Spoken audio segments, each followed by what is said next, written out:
What's good, people? Today, the topic of interest is the 3 requirements of growth, part 3. So, this is the final of our trilogy. So, in the first video, we talked about the necessity of consistency. In the second video, we talked about the importance of challenge. In this video, we're going to be talking about the significance of celebration, because celebration is a key component of sustainable growth. And you may be thinking, it's like celebration? Nah, man, I need to be in the trenches digging my heels all the time. Now, there is a place and a time for that, but celebration is something that's often overlooked, but a powerful thing. So the 2 forms of celebration that I want to target in this video. So the first form of celebration I want to target is the remembering your victories. And the second form of celebration I want to target is developing an attitude for gratitude. So when I'm talking about the first form of celebration, remembering your victories, why is this important? Because when you remember your victories, this is the thing that gives you the strength and the belief to be able to persist when things are going wrong. What I encourage you guys to do is to get yourself a book, and in this book to document all your wins, no matter how small or insignificant they are. It could be I woke up today without pressing snooze on my alarm. It could be I got A's in my GCSE. It could be I got a PR in the gym, or I ran a marathon. Whatever it is, write down all these victories. Write down all these times that you broke through or you did something that you were proud of. Because when you look back at all those things, these are the things that will give you strength when things are going wrong. And I want you guys to remember this, and remember this well. There will come a point when you decide that you're going to do something, you want something for your life, where you'll be doing everything right and it will feel as though you're not getting the results. Things aren't happening. So maybe you're being consistent, you're putting yourself in an environment of challenge, and things aren't happening. So it could be like you're studying, you're trying to learn all these things, but the information's not sticking. You're going to the gym, you're training, but you feel like your body is not changing. You're like, dang, I'm putting all this effort in and nothing's happening.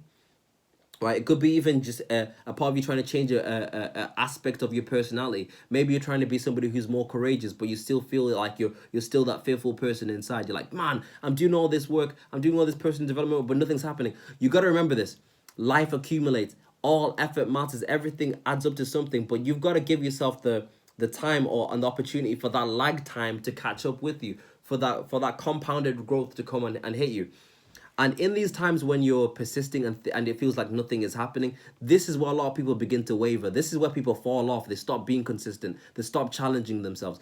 This is the part where you got to dig your heels in. Because you got to remember this: the most important thing isn't you achieving your goals or attaining the thing. The most important thing is what I call the hero's journey. The journey where you're persisting, where you're putting yourself outside your comfort zone, because that's where you're molded. That's where your capacity is enlarged.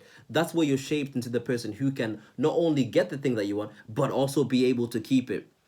And this period can feel like a very, very long time, but this period of graft is very, very important, because when you get things that you want, a lot of the time when you get the things that you want and you get them quickly without having to develop as a person, it's a curse. A lot of the time it's a curse. Think about people who just win the lottery without having to develop the skills, or right, they suddenly become millionaires, but they haven't developed the millionaire mindset. They haven't worked for the money. It's been given to them. They're still a poor person with just loads of money.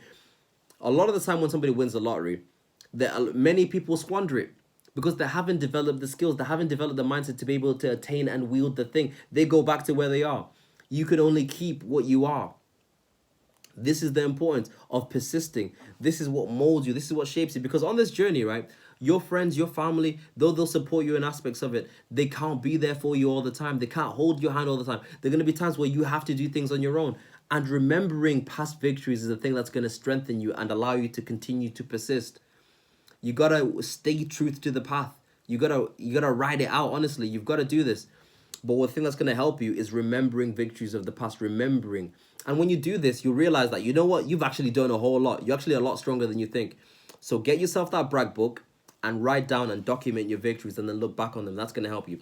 The second form of celebration is, like I said, developing an attitude for gratitude. And my brother PJ mentioned this on Sunday, and I thought it was so profound. So what it said is that your life right now is often somebody else's prayer point. So there's normally somebody who's super, super desperate to be in the position that you're in. And sometimes you may think like, I'm in a position where I don't really have a lot. But there's somebody who's much worse off and would bite your hand off to be where you are right now. Like if you're in a position where you can even watch these videos, you got Instagram, you got the internet, you're in a good place. You're in a place where you probably have a whole lot of resources that you're not really maximizing.